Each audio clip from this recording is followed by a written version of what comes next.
Chers amis, bonjour. Alors, on a intitulé ce cours, donc, et si on prenait le temps de parler du temps, qui est donc la suite des cours que nous avons faits, à la fois sur le Big Bang et un peu plus tard, donc, sur l'âge de l'univers. Alors, nous avions terminé le cours sur l'âge de l'univers en disant, en posant, que nos chachamim, nos sages, avaient posé les principes de la relativité du temps, mais ils l'ont posé avant Einstein. Ils l'ont posé à une époque où cette relativité n'était pas acquise. Donc il faut comprendre que nos commentateurs, nos mefarshim, nos sages, s'expliquent sans les principes connus, du moins depuis le XVIIe, XVIIIe siècle et plus tard du XXe siècle, donc les principes de la relativité. S'ils ont écrit avant que ces principes ne soient définitivement posés, c'est donc qu'ils ont écrit au nom d'autres principes. Et c'est ça qu'il faut comprendre. Qu'est-ce que c'est que le temps? C'est ça qu'il faut expliquer. J'ai un petit détour scientifique d'abord. Au jour d'aujourd'hui, par exemple, comment est-ce qu'on définit le temps? Alors on le définit en unités de mesure. Il y a des unités de mesure qui permettent de savoir ce qu'est le temps. L'unité de mesure de base du temps, c'est la seconde. Alors comment est-ce qu'on est arrivé à mesurer la seconde? En 1967, il y a eu un congrès dans lequel on a tenté d'unifier toutes les mesures, le poids, le kilomètre. Vous allez au pavillon Dauphine, enfin à Paris, au pavillon Dauphine, vous avez le mètre universel. Ça vous savoir ce que c'est un mètre, c'est pas ça ou ça ou ça. Il y a une distance qui a été posée, et effectivement, cette distance-là, qui est matérialisée par un objet, cette distance-là, c'est ce qui représente le mètre. Qu'est-ce que c'est une seconde? L'unité de base du temps. S'il y a des secondes, il y aura des minutes. S'il y a des minutes, il y aura des heures. S'il y a des heures, il y aura des journées. S'il y a des journées, il y aura des semaines, des mois, des années. C'est quoi l'unité de base du temps, la seconde? Alors, on a terminé par rapport au battement d'une matière qui s'appelle le césium. Le césium, toutes les il a un battement. Alors, on a observé que ce battement-là, c'était un battement régulier qui se déroulait toutes les Toutes les quoi? Toutes les secondes. On a donc décidé que la seconde correspondait au rythme de battement de la matière du césium. Alors comment est-ce qu'on traduit ça maintenant en langage commun, pour notre intuition commune, à nous le vulgus pecum, d'accord, nous les non-scientifiques? Comment on va traduire ça? C'est très simple. On va dire qu'en fait le temps c'est une vue de l'esprit, c'est un truc qui n'existe pas. Ça veut rien dire le temps. Il n'y a pas de temps, ça veut rien dire. Ça n'existe pas le temps. Il y a la matière, ses battements, ses mouvements, et c'est tout. Il y a la matière et ses interactions. Alors, au niveau des macrosystèmes, il y a la gravitation, d'accord? Il y a l'attraction. Et puis au niveau des microparticules, il y a les interactions. Interactions faibles, fortes, etc. Voilà, c'est tout. C'est tout. Mais le temps, c'est une vue de l'esprit. Et j'aime vous dire les choses plus simplement. Prenez une roue, par exemple. Alors, vous avez un point A qui est en haut de la roue. Qu'est-ce qui est plus simple? De dire que la roue a roulé à 4 km/h, ou alors de dire que la roue a tourné X fois pour que le point A qui était en haut se retrouve finalement à 23 degrés plus loin après X tours. C'est difficile de dire ça. Quand vous allez commencer à décrire un mouvement de cette manière-là, vous allez dire une phrase qui est trop longue. C'est-à-dire pour dire « j'ai voyagé de Paris à Toulouse ou de Paris à Marseille » ou de Tel Aviv à Jérusalem, ou Jérusalem à Tel Aviv, vous allez dire je suis monté dans une voiture qui a parcouru tant de kilomètres, et puis la roue elle a tourné tant de... C'est difficile de décrire le mouvement comme ça. Alors qu'est-ce que vous allez faire? Vous allez rentrer le temps. Vous allez dire on a roulé à 100 km/h. Dès que vous rentrez le temps, la description du mouvement devient plus simple. Mais, car il y a un mais, votre description devient une description bigrement difficile à expliquer puisque vous utilisez quelque chose qui n'existe pas. Compliqué. Vous utilisez quelque chose qui n'existe pas. Le temps, ça n'existe pas. C'est une vue de l'esprit. Des gens se sont réunis un jour, ils ont dit c'est que ça. Alors avant avant, c'était une fraction du jour solaire. La Terre, elle tourne autour d'elle-même, d'accord? Elle parcourt certains kilomètres. On a divisé ça, on a obtenu 23h56 minutes. On a dit, on va diviser ça en unités, en sous-unités. On va dire que le temps, l'unité de base du temps de la seconde, c'est une fraction du jour solaire. La Terre tourne sur elle-même. Et... Quel que soit le bout par lequel vous tiendrez la ficelle, vous arrivez à une abstraction. À une abstraction. Quand vous parlez d'une voiture qui se déplace, vous voyez la voiture se déplacer sur une route. Quand vous voyez marcher, vous avez marché D'un coin de la rue à l'autre bout du coin de la rue, vous avez marché, vous voyez la rue, vous voyez les immeubles, vous voyez en train de marcher. Mais le temps, c'est une abstraction, une vue de l'esprit. Ok, c'est posé, d'accord. Alors, un petit problème, c'est que nos mefarshim, nos commentateurs, disent que le temps, c'est une création. C'est ce qu'on a vu dans le cours sur Bereshit, c'est que le jour où Hachem a créé la lumière, il a appelé cette lumière jour. Donc, quand il a créé la matière, il a appelé cette matière du nom d'un temps, d'une unité de temps qui s'appelle le jour. Qu'est-ce que c'est que le temps? Alors vous savez ce qu'on va faire? On va aller, une fois plus, comme notre méthode de travail nous oblige à le faire, on va aller chez nos commentateurs, chez nos mefarshim, on va aller chez Maïmonide, le Rambam, dans les lois de la lunaison, Kiddush HaChodesh, ça s'appelle. C'est chapitre 6, à la loi 2. Et là, vous allez voir qu'il est marqué que le jour, il est divisé en 24 heures, effectivement. Mais attention, chacune de ces heures a 1080 parties. Pas 60 minutes. Elle a 1080 parties. Donc, la journée de la Torah, elle est divisée de la manière suivante. Vous avez la nuit et vous avez le jour. Pourquoi la nuit et le jour? Parce que c'est marqué Vaï Erev, Vaï Boker. Dans le récit de la création, c'est marqué que Vaï Erev, le soir est apparu. D'ailleurs, c'est intéressant parce qu'Hachem a commencé par créer la lumière, après il y a eu l'obscurité. C'est la première question à laquelle le Ramban devait répondre. Moi, je n'ai pas répondu dans les 2 premiers cours parce que je voulais qu'on arrive d'abord à expliquer les choses de manière un peu factuelle. C'est intéressant. Maintenant, on va progresser un petit peu. Ramban, il dit, attends, je ne comprends pas là. Il a créé la lumière, et puis après, c'est marqué Vaï Erev, Vaï Boker. Ça a été Erev, c'est-à-dire ça a été le mélange. Ça a été la nuit. Et après, c'était le jour. Boker, les vaquers. On peut éclaircir, on peut examiner les choses. Nuit, jour. Mais je ne comprends pas. C'est quoi cette lumière qui devient de la nuit? C'était la première question à laquelle il a dû répondre. Quand il a voulu parler du temps et de la formation de la matière. Mais c'est intéressant parce que ce scénario, il recoupe exactement ce qui est marqué au sujet du scénario du Big Bang. C'est-à-dire que la matière, au départ, elle était encore trop chaude et la chaleur était trop dense pour permettre la formation de la matière. Donc on est retombé dans ce qu'on appelle plasma. C'est-à-dire la période d'obscurité. Ensuite, après, les premières particules ont pu se former parce que la température a baissé. Je referme la parenthèse. Maïmonide vient, Rambam, il dit, sache que l'heure juive, donc la journée, c'est d'abord la nuit, ensuite après le jour, tu divises la nuit en 12 parties, et tu divises le jour en 12 parties. C'est la raison pour laquelle la journée de la halacha, de la loi juive, elle se recoupe jamais complètement avec la journée habituelle de la nôtre à 60 minutes. Pourquoi? Parce que, par exemple, en été, où le soleil se lève tôt et se couche tard, vous allez avoir des journées de 18 heures, mais il faut les diviser en 12 parties. Donc ça va vous donner des heures qui sont des heures de 1h30. Ça, c'est la première subdivision. Donc il y a nuit, jour, et chacune est uniformément divisée en 12 parties, mais ces 12 parties, selon les saisons, peuvent donner des heures plus ou moins allongées ou plus ou moins raccourcies. Bon. Ensuite, après, chacune des heures, elle contient 1080 parties. Alors, les commentateurs, là-bas, les mefarshim de Maïmonide, ils expliquent pourquoi. Ils disent parce que 1080, c'est plus divisible que 60. 60, on ne peut pas le diviser par 9, on ne peut pas le diviser par 8. 1080, on peut le diviser par 9. D'accord? Comment je sais? J'additionne les composantes de 1080, et si je vois que ça fait un multiple de 9, c'est que je peux le diviser par 9. 8 et 1, 9, divisé par 9. Je peux le diviser par 6.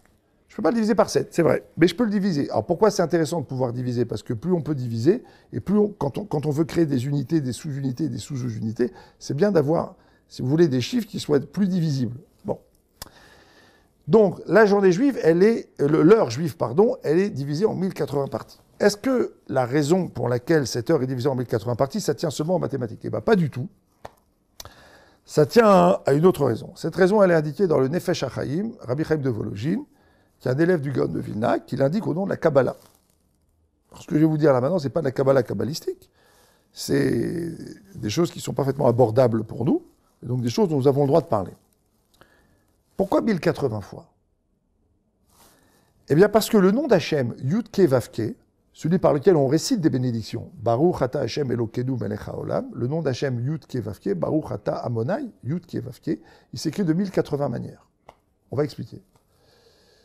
Ça peut s'écrire Yud, Yud Vav Dalet, Ke Aleph, Vav Aleph, Vav, Ke Aleph, on peut l'écrire Yud Vav Aleph, Ke Yud, Vav Yud Vav, Ke Yud, plein de manières, plein de vocalisations, il y a 1080 manières de l'écrire. Et alors, ça veut dire quoi ça? Eh bien, tout simplement que quand on lit la Torah, on voit que très souvent dans la Torah apparaît des noms d'Hachem. Par exemple, Avraham Avinu, il ne peut pas avoir d'enfant. Alors il va voir Hachem, il dit, je ne peux pas avoir d'enfant. Alors Hachem, il dit, Anikal Shakai. Je suis quel Shakai. Ayez tamim. Soit parfait, soit intègre, tu verras. C'est quoi quel Shakai? Alors Rachid explique. Les commentateurs, ils expliquent. C'est pas la Kabbalah, ça, c'est pour comprendre le pshat, le sens littéral. Quel Shakai, c'est le nom par lequel Hachem change les lois de la nature. Abraham, au niveau de sa nature, il ne pouvait pas avoir d'enfant. Mais Hachem va faire des miracles. Il va opérer un miracle. Hachem envoie à Moshe Rabbeinu, Moïse, délivrer les Bnei Israël. Va délivrer les Bnei Israël. Qu'est-ce qu'il dit, Moshe Rabbeinu? Comment je te présente? Sous quel nom je te présente? C'est quoi cette question? Je suis le patron. Non. Et qui est Hachem? Hachem y répond. Je serai celui qui sera. Et qui est Hachem? Et Rashi, il explique. Encore, Rashi, c'est le commentateur du pshat, du sens littéral.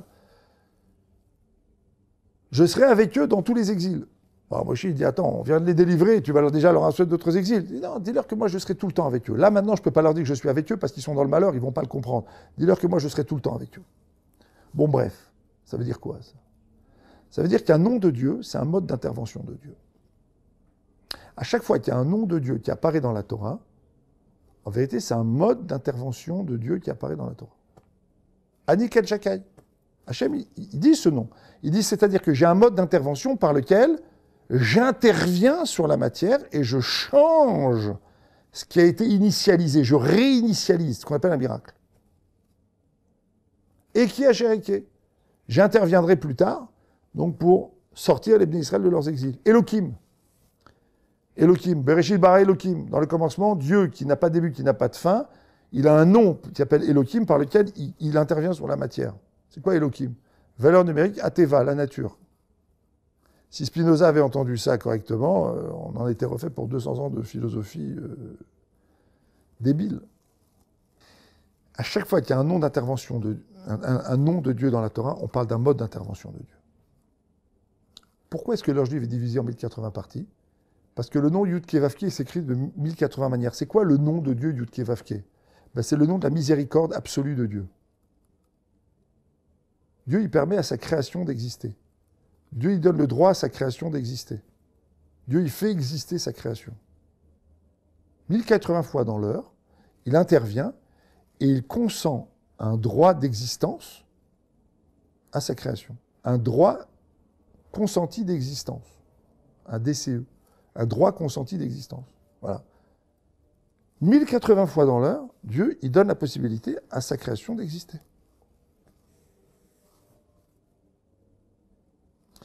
Alors maintenant, on peut comprendre ce qu'ils disent les commentateurs. Je vous renvoie au cours que j'ai fait, donc si vous ne l'avez pas vu, sur l'âge de l'univers. Mais là, maintenant, je vous renvoie à ce cours. Qu'est-ce qu'on a dit là-bas? Les commentateurs, ils disent « Ah, le temps, il ne se comportait pas comme il se comporte pour nous aujourd'hui. » Ça veut dire quoi, ça? Le temps, c'est quoi? En vérité, c'est un mode d'intervention de Dieu sur sa matière. Ben, Dieu, il n'intervenait pas sur sa création comme il est intervenu beaucoup plus tard. Ben, effectivement, en 6 jours, il en a fait beaucoup plus que plus tard. Et ce principe, c'est un principe qui existe aussi pour nous.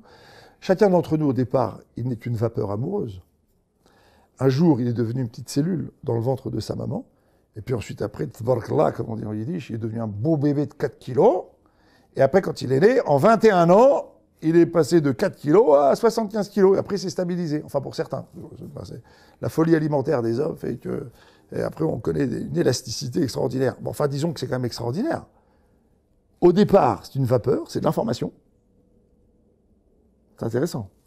Cette matière qui va naître, elle va naître d'une vapeur, elle va naître d'un échange d'informations, même silencieux. Après ça, vous comprenez pourquoi nos sages, on reviendra une fois dans un autre cours, nos sages accordent beaucoup d'importance à la pensée, à l'information qui circule par la pensée, parce qu'elle habite à l'intérieur de cette matière qui va arriver. L'homme et la femme, ils doivent avoir une relation qui est basée sur des pensées qui sont des pensées saintes, saines, propres, et des pensées qui s'impriment dans l'enfant. Je referme la parenthèse. La matière qui va être formée, c'est une matière donc microscopique. En 9 mois, hop, elle grossit. Et après, en 21 ans, quand le bébé va naître, jusqu'à 21 ans, on grandit jusqu'à 21 ans, jusqu'à 21 ans, c'est des transformations extraordinaires. Alors effectivement, si quelqu'un faisait le calcul au moment où un enfant a 13 ans, il dit, bon, quand il est né, il faisait 4 kilos, aujourd'hui il fait 30 kilos, il fait 40 kilos, donc il en fait 10 fois plus, donc dans 20 ans, il fera 400 kilos. Mais non, parce qu'il ne tiendrait pas compte de circonstances qui sont des circonstances simples, qui sont qu'au départ, Dieu intervient de manière massive sur sa matière. Il donne tout un capital qui ensuite va être stabilisé. D'accord? Qui même va en s'atténuant.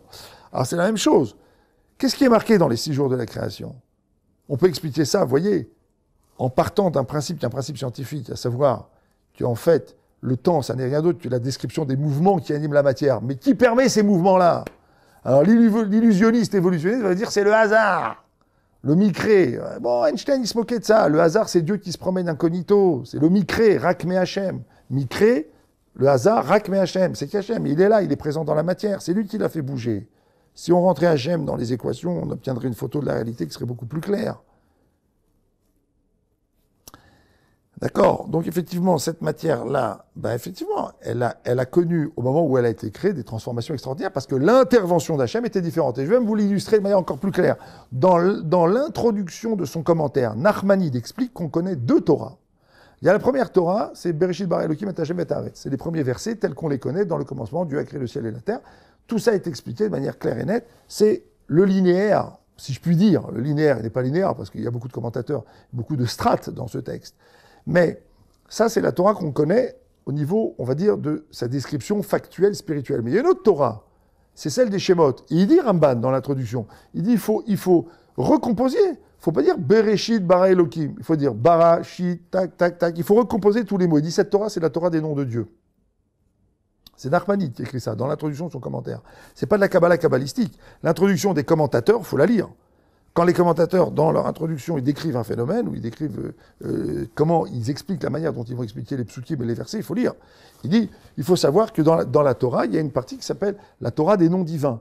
Effectivement, on peut comprendre. Pendant les 31 premiers versets de la Torah, si on recompose ces versets-là comme nous le propose le Ramban, on va découvrir une Torah encodée dans la Torah qu'on peut lire, avec d'autres noms, qui n'apparaîtront peut-être pas du tout par la suite. Effectivement. L'intervention de Dieu pendant les 6 premiers jours de la création, donc le déroulé du temps, c'est quoi le temps? L'intervention de Dieu sur la matière n'était pas la même qu'après la création de l'homme. C'est QFD, ce que Dieu veut, il le fait. Et avec ça, vous comprenez quelque chose d'extraordinaire. Alors là, accrochez-vous, parce que c'est beau. Il y a une discussion entre Nachmanide et Rashi. Nachmanide, il dit, Rashi, il dit, mais il ne fallait pas commencer la Torah par Bereshit. Il fallait commencer la Torah par la première mitzvah qui a été donnée à l'homme. C'est quoi la première mitzvah qui a été donnée à l'homme? C'est la mitzvah de Rosh Chodesh.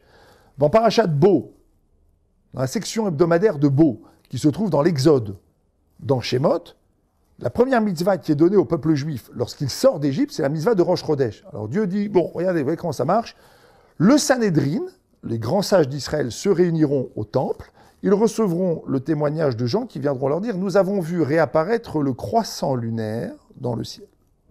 Lorsque ce croissant lunaire, la réapparition de ce croissant lunaire aura été constatée par 2 témoins, ils vont courir au temple, le raconter au Sanhédrin, et le Sanhédrin va proclamer le premier jour du mois. Et par conséquence, le 2, le 3, le 4, le 5 du mois. Quel est le mot qu'on utilise en hébreu pour parler du temps? Zman. Zman, ça vient de le mot zimun. Zimun, ça veut dire prédisposé à. Qu'est-ce que ça veut dire? Le temps, c'est une prédisposition à faire germer certaines forces. Exemple. Pendant Sukkot, quand nous prions, nous disons Zman Simchatenu, le temps de notre joie. À Pessah, nous prions, nous disons Zman Cherutenu, c'est le temps de notre libération. Maintenant, si je traduis ça en bon français, ça veut dire nous vivons un moment qui est prédisposé à la libération. Alors, c'est quoi un moment? Si vous prenez une date, par exemple, une date, ça correspond à une position de la Terre, dans le truc, avec la Lune, par rapport au Soleil, par rapport aux astres. En vérité, c'est quoi une date? C'est la position des astres à un moment donné. C'est comme si on faisait, si vous voulez, une photo, un arrêt sur image. Et voilà, aujourd'hui, c'est le 15 Nissan. Le 15 du mois de Nissan, c'est le 15 du mois, c'est le jour par lequel, donc, le jour pour lequel donc, les Bnei Israël ont été délivrés d'Égypte. On fait un arrêt sur image, on obtient un certain positionnement des étoiles, de la Terre, de la Lune et autres, etc. C'est ça le temps. Zman, Zimun, prédisposé à. Et alors, en quoi ce positionnement, il est prédisposé à quelque chose? Alors, la première manière de l'imager, c'est de parler des mazalot, ce qu'on appelle l'astrologie. C'est qu'en vérité, ça c'est la traduction idolâtre, l'astrologie. Si les astres sont dans telle position, eh ben, c'est qu'il peut se passer telle chose. Les mazalot, ça existe chez nous. C'est marqué dans la Gemara, dans Shabbat, dans Rosh Hashanah. Ça existe les mazalot. D'accord? Même pour les dates de naissance, l'astrologie comportementale. Ça veut dire que le mazal, le positionnement des étoiles à un moment donné, ça traduit un certain principe spirituel. Mazal en hébreu, ça vient de la chose nozel. Nozel, c'est-à-dire couler. Dans ce positionnement-là de l'espace à un moment donné, Hachem fait couler des forces. Bon, je l'image. En vérité, ça veut dire quoi? Ça veut simplement dire qu'il y a un mode d'intervention d'Hachem sur sa création qui s'appelle le Mazal. On connaît 3 modes d'intervention d'Hachem dans sa création. Il y a ce qu'on appelle le Mazal, c'est-à-dire les conditions dans lesquelles Hachem nous a créés, notre père, notre mère, notre famille, notre culture, notre ville et tout, il nous a mis là, c'est notre Mazal.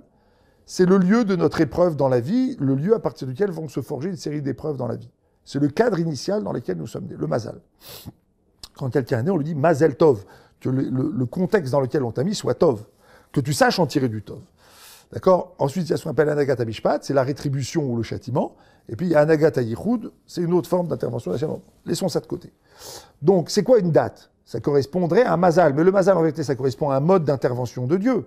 Quand on dit que le 15 Nissan, c'est Zman Cherutenu, ça veut dire que c'est un jour qui est prédisposé à la libération. C'est le jour où Hachem, en quelque sorte, donne à celui qui le veut bien la force de se libérer. Dans la Haggadah, nous disons au Racha, le l'impie, qui dit, mais c'est quoi ce truc que vous faites là, votre avoda, Mazot avoda lachem, c'est quoi ce machin que vous faites? On lui dit, bah figure-toi que c'est grâce à cette matzah qu'on est sorti d'Égypte. Mais à la fin de la Haggadah, on dit pas ça, on dit on mange de la matzah parce qu'on est sorti d'Égypte. Il faudrait savoir, est-ce qu'il y a eu la mitzvah, est-ce qu'il y a eu la sortie d'Égypte parce que la mitzvah de matzah était marquée dans la Torah, ou alors est-ce qu'on mange de la matzah parce qu'on est sorti d'Égypte? Et ben quand on parle au rachat, il y a quelqu'un qui dit, bon, je suis d'accord faire des mitzvot, mais il faut les moderniser, on lui dit, on peut pas, monsieur. Parce qu'en vérité, la mitzvah, elle témoigne du fait, de quoi? Que l'histoire, elle n'a pu apparaître que parce qu'il y avait une force qui existait déjà depuis la création du monde. Quand Hachem a créé le monde, il a prévu qu'il y aurait un temps, et qu'il y a un jour qui s'appelait le 15 Nissan. Le 15 Nissan, Hachem lui donne un cadeau. Zeman, Zmoun, Zimoun, c'est prédisposé à la liberté. Avraham Avinu a battu, dans la parashat Lech Lecha, la section hebdomadaire de Lech Lecha dans la Genèse, le récit de la création, le récit de cette guerre-là où Avraham va battre les 4 rois, les 5 rois, ça s'est passé à Pessah. Lot, il va être sauvé de Sdom et Amora, lui qui vivait chez Avraham Avinu et qui avait la passion du fric, de l'argent, le fric, toujours le fric, il a réussi à se défaire de cette passion quand les anges sont venus le chercher, c'était quand? C'était à Pessah. Ça veut dire qu'il y a eu des 15 Nissan avant le grand 15 Nissan. Et qu'est-ce qui s'est passé le 15 Nissan dans l'histoire du peuple juif? La libération d'Égypte. Donc si tu veux connaître le potentiel de libération de cette date, il faut que tu regardes l'histoire. C'est ce qu'on dit au Racha. Zman Zimoun, le temps s'est prédisposé à quelque chose. C'est un cadeau le temps, c'est un cadeau qu'Hachem te fait. Si tu veux comprendre la force de ce cadeau, regarde ce qui s'est passé à ces dates et là tu vas comprendre. Donc Hachem il dit, c'est ça la première mitzvah de la Torah. On aurait dû commencer la Torah par la mitzvah de Rosh Chodesh, parce que c'est la mitzvah par laquelle Hachem il nous dit quoi? Il nous dit, regardez, vous savez quoi vous les hommes? Décidez vous-même de l'organisation du calendrier lunaire. Parce que moi, j'ai des cadeaux à vous faire, mais il faut que vous soyez prêts à les recevoir. Alors organisez-vous, organisez le temps comme vous voulez. Prenez le temps d'organiser le temps. D'ailleurs, la halakha, elle est que le Sanhédrin, il peut parfaitement décider que Rosh Chodesh, le premier jour du mois lunaire, ne va pas correspondre à l'apparition du croissant lunaire. Il peut décider que c'est 2 jours plus tard.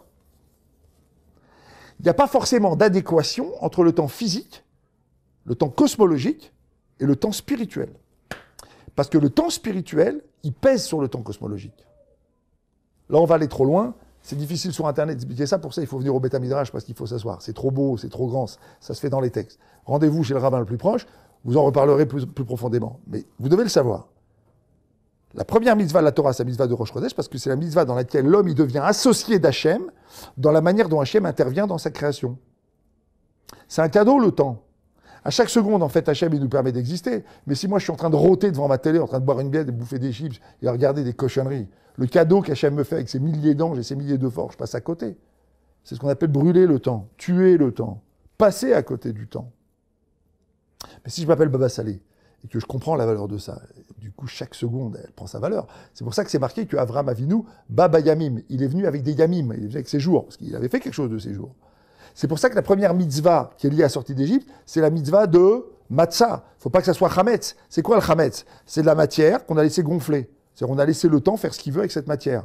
Mais la matzah, c'est quoi? C'est une matière que l'homme a travaillé, il est intervenu dedans.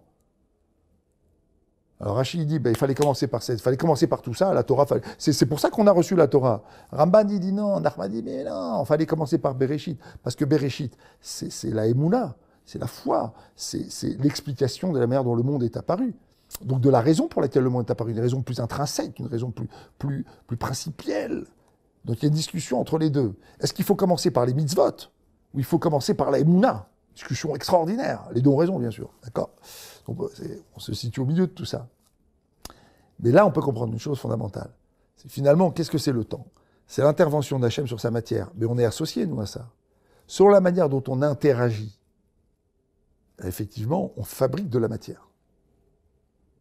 C'est-à-dire que si je fais des mitzvot, si je consacre chaque seconde à faire des mitzvot, si je consacre chaque seconde à étudier la Torah, j'interagis avec Hachem sur sa création. Voilà ce que nous dit cette histoire de temps. C'est ça qui est extraordinaire.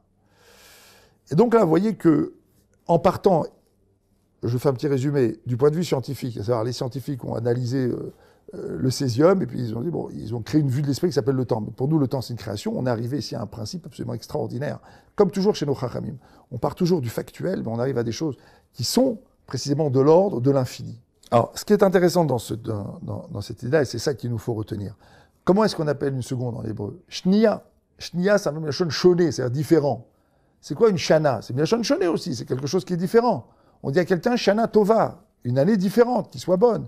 Et une shnia, une seconde, c'est-à-dire l'unité de base et l'unité la plus grande, sont des unités qui signifient la même chose. Le temps, ce sont des forces différentes qui agissent à chaque fois. D'accord? Et c'est pour ça que nos chachamim disent que quand on loupe son temps, ça s'appelle meuvat lo yachol liskon vechesran lo yachol les manot. C'est que ce qui manquait ne pourra plus jamais être compté, que ce qu'on a loupé, on ne pourra plus jamais l'intégrer. Alors comment on fait maintenant pour rattraper le temps perdu? On fait tchouva. Ça veut dire quoi? C'est-à-dire que les forces que j'ai investies dans la matière et qui m'ont conduit à me comporter d'une certaine manière, bah ces forces-là maintenant, je les utilise plus, ou je retourne l'énergie de ces forces-là vers quelque chose de plus positif. Et là, effectivement, avec ça, je reconstruis la matière. Je reconstruis mon rapport avec Hachem, je reconstruis mon rapport avec le cosmos dans lequel Hachem m'a posé. Et c'est ça la force de la tchouva, c'est précisément de réécrire le temps, de réécrire l'espace, de refaçonner mon association avec Hachem dans mon histoire. Et effectivement, avec ça, on comprend cette idée de tikkun, cette idée de réparation. D'un autre côté, c'est vrai que si je passe à côté, je passe à côté. Et ce que j'ai loupé, je l'ai définitivement loupé. Je ne pourrai le rattraper qu'avec ce qu'on appelle la tchouva. Voilà, c'est une idée qui est fondamentale. On a terminé maintenant avec ça la série des cours consacrés donc au Big Bang, à l'âge de l'univers et au temps. On reviendra un petit peu plus tard sur d'autres points de rencontre entre la science moderne et nos sages et la Torah. Il y a encore beaucoup de choses à dire, beaucoup de choses que nos chachamim maîtrisaient, mais il y aura aussi d'autres dossiers sur lesquels il faudra se pencher. C'est les dossiers dans lesquels nos chachamim semblent tenir un langage scientifique et où en fait ils encodent quelque chose qui n'est pas scientifique. On verra ça avec le Maharal de Prague, notamment dans le Be'er Hagolah. Voilà, à très bientôt. Je vous salue.